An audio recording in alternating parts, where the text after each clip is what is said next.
I've noticed sometimes that people write about awakening and enlightenment and the spiritual path, that I'm afraid of losing myself, my personality, the I feeling. And you spoke about, that we connect with something more. But what about me? I don't want to lose me. What do you say to that?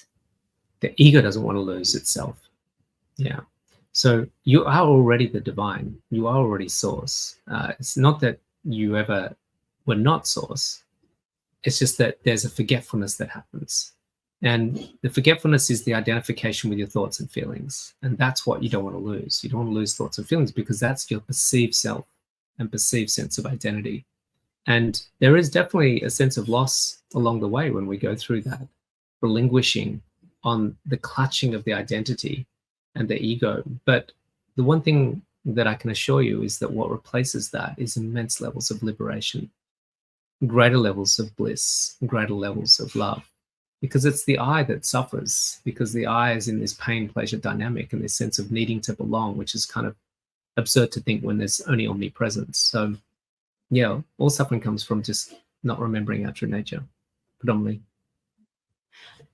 Do you think that this enlightenment or the seventh stage of consciousness, is this available for everyone in this lifetime? It's the nature of everyone. It's the nature of an amoeba. It's the nature of a solar system. It's the nature of a meteorite. It's the nature of bacteria. It's the nature of fungi. Yeah. Okay. It's the degree of what something is aware of its existence. Right. Of course, a fungi doesn't have much awareness of its existence, but as a human, why we have so much suffering is because we have this greater levels of awareness of our existence. But because of that, there's a stranglehold. Some call it the occupant. It's the stranglehold of the ego that's firmly entrenched in the vessel that says, I need to be I, because it's like you were saying, I don't want to lose my I. Well, it's like the I is saying I don't want to lose my I, but the higher self is just like, isn't she interesting? How much she's holding on to her I. Now, what do you say to those who say, I can't meditate, I've tried it, and they just get so restless? And because of what you were saying, when you were a broker, life is like that. And we have demands and we have work, and many people are working from 8 to 4 in Norway, at least. And then we pick up the children and yeah, so how do we get that capacity to sit down and meditate? Firstly, we've got to understand that there are different meditation styles, and some meditations just won't get you there. If the Calm app has 100 million people on that app, and most of them are probably listening to Matthew McConaughey reading bedtime stories, which is really nice, and it will calm them. There's nothing wrong with that. The app's definitely playing an integral role in helping people feel calmer, but does it give them direct experience to their source, to not their source, to source itself, because we can't personify source. And so we do need to find techniques that have that capacity. And that's why I made the film The Portal, because the portal is to enter in through that pathway to that other realm that's not a world of physical or emotional or mental duality, which is you interacting in some sort of relationship with the world. And so that busyness that you're talking about, I've got to do this, I've got to do that.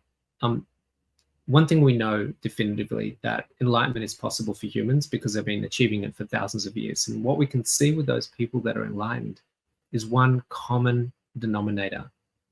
They just simply allocated more time each day to sitting and closing their eyes, using a particular meditation style that enabled them to access source. That is the transcendent experience beyond thoughts and feelings. And whether it's sitting or plant medicine or yoga, whatever your technique or methodology is, but finding that pathway that works for you.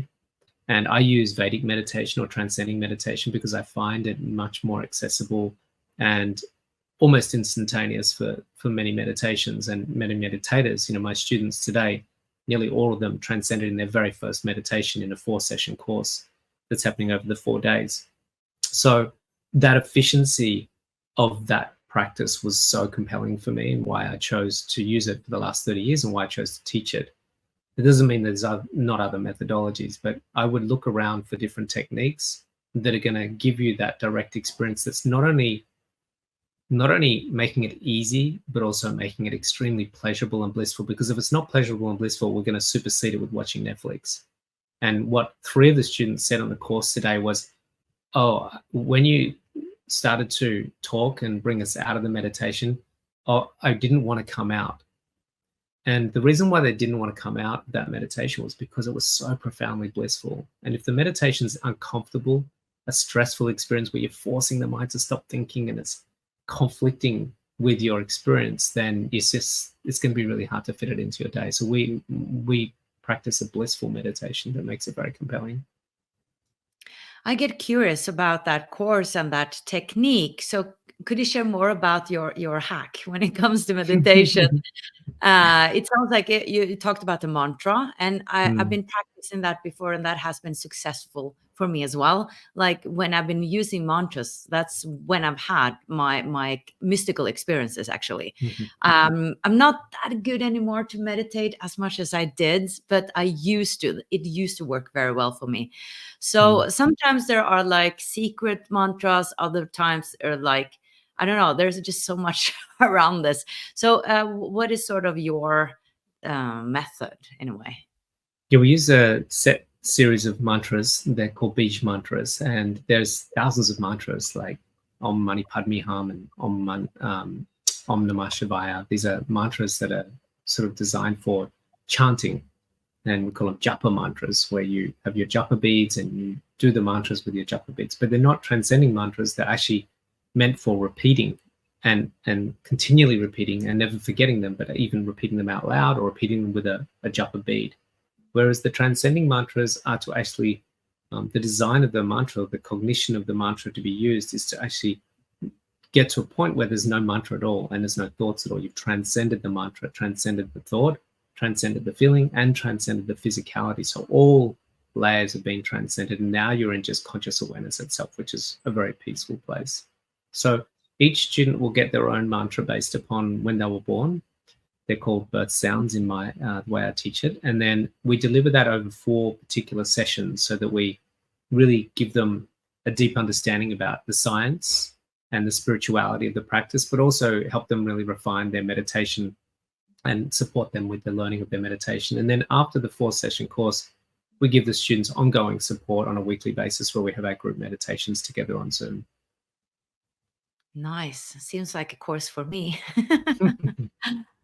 um the monkey mind, in your perspective, what is that voice that keeps talking to us? Like, I'm wondering about, is this me or is it ego? Is it a different entity? It just keeps on talking, and I've managed to not identify with it and observe it, but still I'm fascinated about who is this being. Yeah, it is. It's your ego. So the me that you said and the ego that you said, it's all of that. It's the nature of the mind to make a lot of noise, to think. And that's why a lot of people are struggling with insomnia these days. And it's in large part, partly because there's too much cortisol and adrenaline in their blood, and we can do things to offset that. But generally, a lot of insomnia is the fact that the mind just doesn't want to stop telling the story. It doesn't want to stop being in the story. It loves the story, loves the drama, loves the identity. And so it will sabotage your life, and it doesn't really care whether it's giving you negative thoughts or positive thoughts. It really just rips through your life and causes all sorts of havoc. Generally, it's in the future worrying or in the past regretting. And so generally your life beyond the mind, it's extremely peaceful, extremely blissful, and it's only ever in the now. Conscious awareness is only ever witnessing this moment.